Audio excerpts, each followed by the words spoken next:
दहेज का जिहाद। जिहाद कहते किसको है ये समझना पहले जरूरी है। पैदा होना मुसलमान नहीं है, नहीं देंगे, भाड़ में जाए लोग भी ईमान लाए हो या अल्लाह भी ईमान।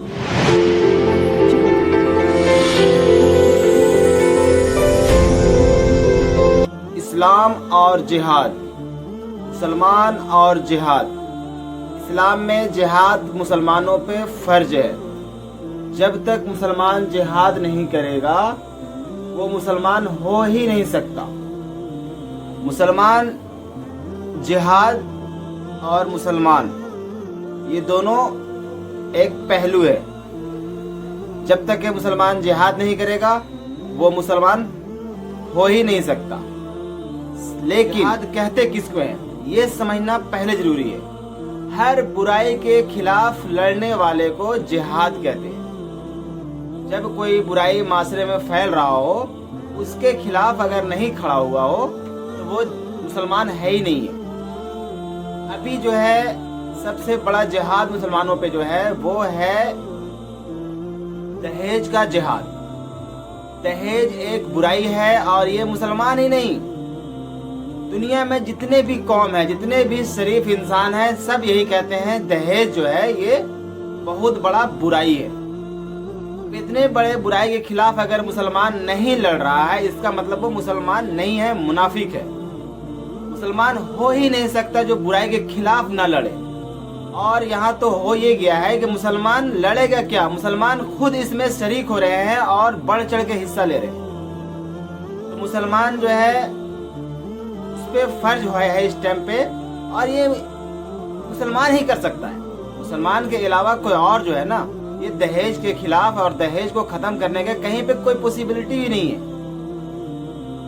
दहेज को खत्म सिर्फ इस्लाम किया है और मुसलमान जिस टाइम पे है वो इस्लाम पे अमल करेगा, दहेज आज खत्म हो जाएगा। अब हुआ क्या है, हम लोग जो है लड़की वालों को यानी लड़की को गरीब समझते हैं। लोग चंदा लेने आते हैं, कहते हैं कि गरीब लड़की के शादी है। भाई इस्लाम में लड़की गरीब होती ही नहीं है। लड़की गरीब और इस्लाम मुसलमान और वो औरत वो लड़की जो मुसलमान भी हो और गरीब भी हो ये मुमकिन ही नहीं है। आग और पानी एक साथ नहीं हो सकता, वैसी गरीबी और औरत एक साथ नहीं हो सकती इस्लाम के हिसाब से। वो कैसे? अब इस्लाम में लड़की को कमाना कोई जरूरी नहीं है, मर्द पे कमाना फर्ज है। जिस घर में बच्चा पैदा हुआ है उस बाप की जिम्मेदारी है कि उस बच्ची को पाले। बच्ची की तो कमाने के लिए बाप नहीं है, भाई पाले। शादी हो गया है शौहर पालेगा, शौहर नहीं है बेटा पालेगा।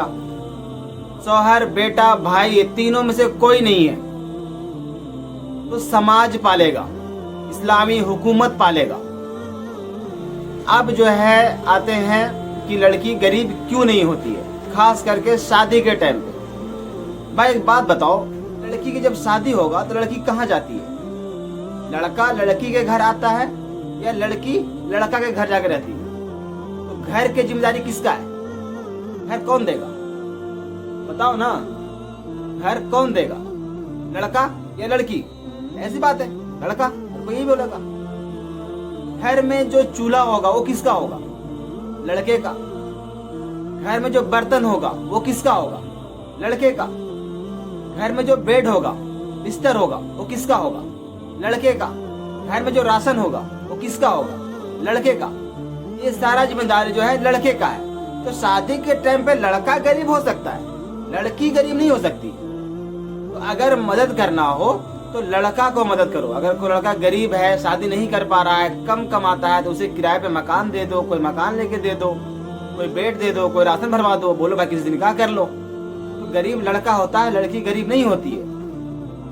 अब जो है अगर लड़की वाले को शौक है देने का, क्योंकि आजकल लोग बोलते हैं नहीं नहीं हम ले नहीं रहे हैं, वो शौक से दे रहा है। देने वाला कहता है नहीं नहीं ले तो मांग तो नहीं है लेकिन मेरा शौक है। वाकई में शौक है तो पूरा करो, लेकिन तरीका इस्लाम बताएगा, क्योंकि तुम कबूल किए इस्लाम को और तुम्हारी जिंदगी इस्लाम का गुदाम है।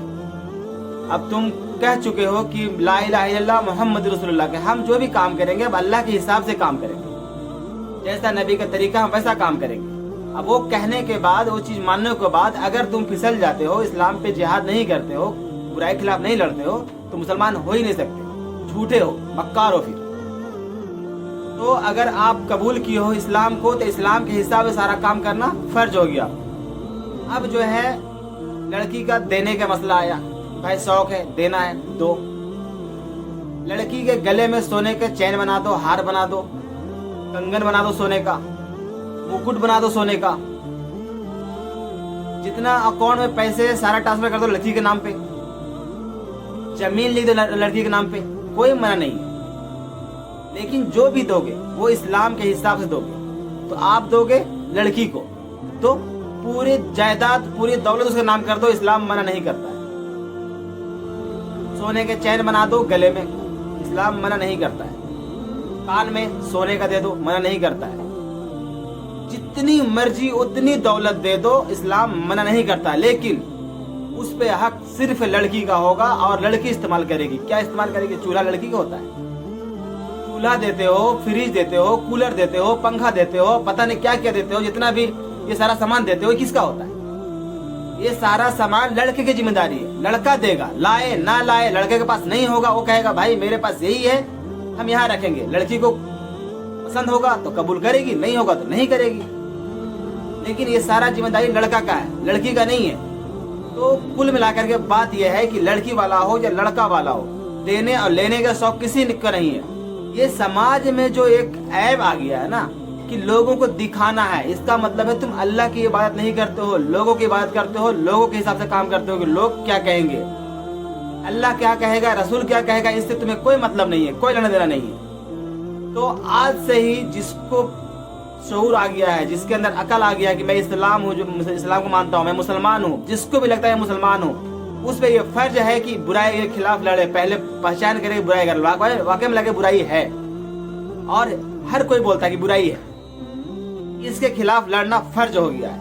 اگر اس کے خلاف نہیں لڑ رہے ہو بلکہ اس میں اور شریک ہو رہے ہو تو مسلمان نہیں ہو سکتے، ممکن ہی نہیں ہے۔ اللہ تعالیٰ کہتا ہے کہ اے ایمان والو، پوری کے پوری طرح اسلام میں داخل ہو جاؤ۔ کیا مطلب ہوا اس کا؟ اس کا مطلب یہی ہوا ہے کہ جو بھی آپ کام کرو گے وہ اسلام کے حساب سے کام کرو گے۔ اب شادی میں جو نکاح ہوتا ہے، اللہ کے نبی صلی اللہ علیہ وسلم فرمائے کہ نکاح کو آسان کرو، نکاح کو آسان کرو۔ کیا آسانی کر رہے ہو؟ رشتہ آج لگتا ہے اور 6 مہینے بعد شادی کا نمبر آتا ہے، کیوں؟ کس کی وجہ سے؟ کس چیز کی وجہ سے؟ یا تو پیسے کمی ہوتا ہے یا لوگوں کی کمی ہوتا ہے کہ فلاں آئے گا، تو بھائی نکاح لڑکا کا ہونا ہے، نکاح لڑکی کا ہونا ہے، ایک دوسرے کو پسند آ گیا، قبول کرو، بات ختم ہو گیا۔ اب اگر خرچ کرنے کا شوق ہے تو ولیمہ کرو، بلاؤ اپنے گھر پہ لڑکوں کو، دوستوں کو بلاؤ، رشتہ داروں کو بلاؤ، اور جتنا مرضی اتنا خرچ کرو۔ تم دوستوں کو دعوت دو گے، رشتہ داروں کو دعوت دو گے، اور لڑکی والے کے پاس جاؤ گے اور کہو گے میرا دوست آ رہا ہے کیونکہ میرا ریپوٹیشن اتنا بڑا ہے، کھانا اس حساب سے ہونا چاہیے، شکایت نہیں ہونا چاہیے۔ بھائی تمہارا دوست ہے، دوسرے پہ کیوں تھوپ رہے ہو؟ تمہاری اوقات ہے نا، تم کرو نا خرچ، منع کون کر رہا ہے؟ اسلام خرچ کرنے کو منع نہیں کرتا ہے، اسلام کہتا ہے خرچ وہاں کرو گے جہاں میں کہتا ہوں، خرچ وہاں جیسے کرو گے جیسے میں کہتا ہوں، جیسا اسلام کہتا ہے ویسے خرچ کرو گے تو نیکی ملے گا، اور نہیں تو جہنم پکا ہے۔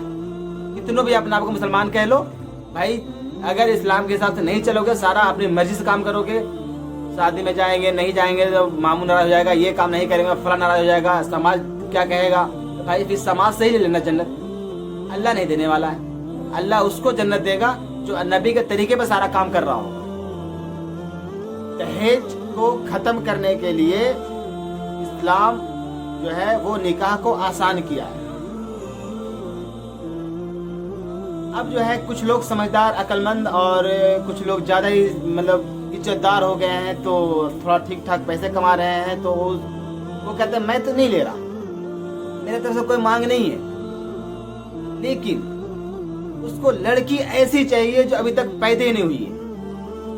ناک ایسا ہونا چاہیے، ہونٹ ایسا ہونا چاہیے، ہائٹ ایسا ہونا چاہیے، ویٹ ایسا ہونا چاہیے، اور جو ہے خاندان ایسا ہونا چاہیے، مطلب سب کچھ تو مانگ لیو، پھر کیا باقی رہ گیا؟ بھائی جو ٹھیک ٹھاک پیسے کما رہا ہے، جو تھوڑا ٹھیک ٹھاک ہے، دیکھنے میں صحیح ہے، چلنے میں صحیح ہے، خاندان صحیح ہے، پیسے ٹھیک کما لے رہا ہے، اب اس کو دہیج نہیں چاہیے، لیکن لڑکی ایسی چاہیے جو ابھی تک بری نہیں ہے۔ بھائی یہ تو وہیں پہنچ گئے نا जो लड़की में ऐब है थोड़ा, किसी का चेहरा सही नहीं है, किसी का हाइट सही नहीं है, किसी थोड़ा खानदान सही नहीं है, तो खानदान सही नहीं है तो लड़की क्या कसूर उसमें? शकल सही नहीं तो लड़की क्या कसूर उसमें? उससे कौन करेगा? फिर उससे वही करेगा जो शराब पीता है, जो कोढ़िया है, जिसको अकल नहीं है, वो उससे करेगा। या तो फिर पैसे दे करेगा, तो पैसे से लालच होगा तो ठीक भी कमा रहा होगा, लेकिन पैसे लालच होगा तो पैसे दे काम करेगा। तो भाई ये जो है तो इस्लाम नहीं है। इस्लाम को समझने के लिए सबसे पहले आपको ईमान मुकम्मल लाना पड़ेगा अल्लाह पे, कि हम जो काम करेंगे वो अल्लाह के हिसाब से काम करेंगे, वरना नहीं करेंगे। इस्लाम मांस खाने को मना नहीं करता है, मुर्गा खाने को मना नहीं करता है, लेकिन मुर्गा आपका अपना हो, मुर्गा ज़बह किया हो अल्लाह के नाम से और उसको पका के खाओ। लेकिन अगर मुर्गा अपना नहीं हो, चोरी का लाए हो और ज़बह किए हो तब भी हराम है। मुर्गा अपना है और ज़बह नहीं किए हो तब भी हराम है। तो खाने से मना नहीं किया, लेकिन तरीका अल्लाह के रसूल का होगा। तो निकाह और खर्च करने से मना नहीं किया, लेकिन खर्च लड़का वाला करेगा, लड़की नहीं करेगी। और जहां बोला है, जैसे बोला है वैसे खर्च करना है। क्योंकि जब आप इस्लाम कबूल कर लिए हो, आप मुसलमान बन गए हो, आप ईमान ले आए हो, आप अल्लाह पे यकीन रखते हो, मरने के बाद आपका यकीन है, तो फिर आप पे ये जायज़ नहीं है कि आप अपनी मर्जी से कोई काम कर लो। यानी कि वो काम जिसमें अल्लाह का रजा ना हो, नबी का रजा ना हो, और तुम कर रहे हो लोगों के रजा के लिए कि ये अगर नहीं करेंगे तो लोग हमें दीवाना में जाए। लोग भी ईमान लाए हो या अल्लाह भी ईमान लाए हो। और जहेज जब तक खत्म नहीं करोगे, ये लानत है मुसलमानों पे। एक ऐसे बुजुर्ग आदमी, बूढ़ा आदमी आते हैं और कहते हैं कि मेरे लड़की की शादी है। शर्म आ जाए मुसलमानों को, खुद को मुसलमान भी कहते हो और एक दूसरे को थप्पड़ ही मार रहे हो। जहां पे देने का वहां तो नहीं निकल रहा है। अल्लाह ताला जो है विरासत में लड़की का हिस्सा दिया है, वहां नहीं दे रहे हो। और जहां मना किया है शादी में खर्च मत करो, बिल्कुल आसान करो निकाह को, वहां पे खर्च कर रहे हो, तो अल्लाह पे ईमान नहीं है। वाकई में ये अल्लाह पे ईमान नहीं है, ये लोगों पे ईमान है, समाज पे ईमान है। और इसको बदलो। और वाकई में अगर अल्लाह पे ईमान रखते हो तो अल्लाह पे ईमान लेके आओ, जैसा लाने का हक है, जैसा अल्लाह ताला बोले हैं, अल्लाह नबी सल्लल्लाहु अलैहि वसल्लम फरमाए हैं, जैसा कुरान में है वैसा ईमान लेके आओ, तभी कबूल होगा, वरना नहीं होगा। फिर अपने आप घमंड में रहो कि भाई मुसलमान जन्नत में जाएगा। वाकई में मुसलमान ही जन्नत में जाएगा, लेकिन जो मुसलमान रहेगा, जो इस्लाम पे अमल करेगा, जो इस्लाम का तरीके से सारा काम करेगा, वही जन्नत में जाएगा। और उसी को मुसलमान कहते हैं। पैदा होना मुसलमान नहीं है,